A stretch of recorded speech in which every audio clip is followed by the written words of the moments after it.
क्या आप जानते हैं ब्रिटिश हुकूमत के खिलाफ सबसे ज़्यादा विद्रोह मेवातियों ने ही किए थे। देश को आज़ाद कराने का बिगुल मेवातियों ने 1806 ईस्वी में ही फूंक दिया था। मौलाना एवज खां के नेतृत्व में मेवातियों ने 1806 ईस्वी में अंग्रेजों को कोलानी और धमुकड़ में बुरी तरह पराजित किया। 1835 ईस्वी में नवाब शमसुद्दीन के साथ करीम खान व एनिया मेवातियों को अंग्रेजों ने फांसी पर चढ़ा दिया। इन तीनों क्रांतिकारियों ने अंग्रेज कलेक्टर विलियम फ्रेसर की गोली मारकर हत्या की थी। आपको ये जानकर शायद हैरानी हो, मेव कौम भारत की इकलौती ऐसी कौम है जिन्होंने हर हुकूमत के खिलाफ जंग की और हर बार मेवाती देश के लिए लड़ते रहे। बहुत कम लोग जानते होंगे कि खानवा के युद्ध के बाद ही भारत में मुगल सल्तनत कायम हो सकी। 1527 ईस्वी में खानवा के युद्ध में अपने राजा हसन का मेवाती के साथ 10,000 मेवाती शहीद हो गए। खानवा के बाद ही मुगल सम्राट बाबर ने बाबरनामा किताब लिखी और मेव कौम को दुनिया की सबसे बहादुर होने का खिताब दिलाया। मेवाती अपना आइडियल मशहूर क्रांतिकारी मौलाना अहमद हुसैन मदनी और मौलाना उबैदुल्ला सिंधी को मानते थे। अंग्रेजों को किसी भी चीज़ का अपनाने का हराम का फतवा मौलाना अहमद हुसैन मदनी ने जारी किया। इस फतवे के बाद ही मेवातियों ने ब्रिटिश सेना में बगावतें कर दी और अंग्रेज सिपाही चांद का मेवाती ने मेरठ में अंग्रेज अफसर की गोली मारकर हत्या कर दी, जिसके बाद अंग्रेजों ने मेव कौम की सेना भर्ती पर पूरी तरह से पाबंदी लगा दी।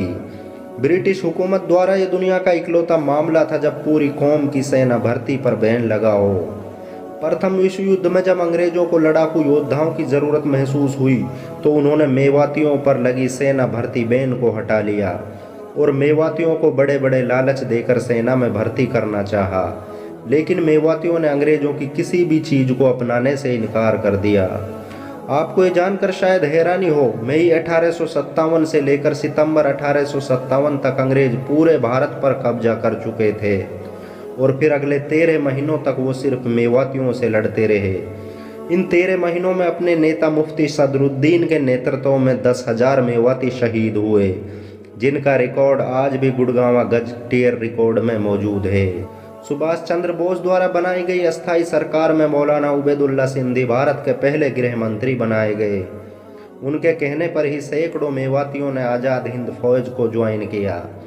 आज़ाद हिंद फौज के सेकंड लेफ्टिनेंट मंगल खान मेवाती इस फौज के सीक्रेट एजेंसी के इंचार्ज भी थे। जब आज़ाद हिंद फौज ने समर्पण किया तो अंग्रेजों ने 16 लोगों को जगर कच्छा की जेल में बंद कर दिया।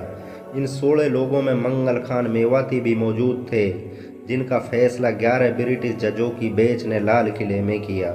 मेवातियों की बहादुरी का अंदाज़ा इस बात से लगाया जा सकता है कि मेवातियों के डर से भारत के हुक्मरान दिल्ली के दरवाजे बंद कर देते थे। यहाँ तक कि दिल्ली के ताकतवर सुल्तान गयासुद्दीन बलबन ने मेवातियों पर जिंदा या मुर्दा का इनाम रख दिया। आपको ये जानकर शायद हैरानी हो कि दुनिया के सबसे बड़े धार्मिक संगठन तबलीगी जमात को मेवातियों ने ही खड़ा किया। तबलीगी जमात को दुनिया का सबसे बड़ा सुधार आंदोलन माना जाता है, जिसमें जुड़ने वालों की संख्या तकरीबन 20 करोड़ से भी ज़्यादा है। हम लोग जानते होंगे कि भारत की आज़ादी में तबलीगी जमात की बड़ी भूमिका रही। मशहूर क्रांतिकारी मौलाना उबैदुल्ला सिंधी और मौलाना इस्माइल दहलवी भी तबलीगी जमात का हिस्सा थे। मौलाना उबैदुल्ला सिंधी ने रेशमी रुमाल तहरीक आंदोलन चलाकर अंग्रेजों की जड़ें हिला दी।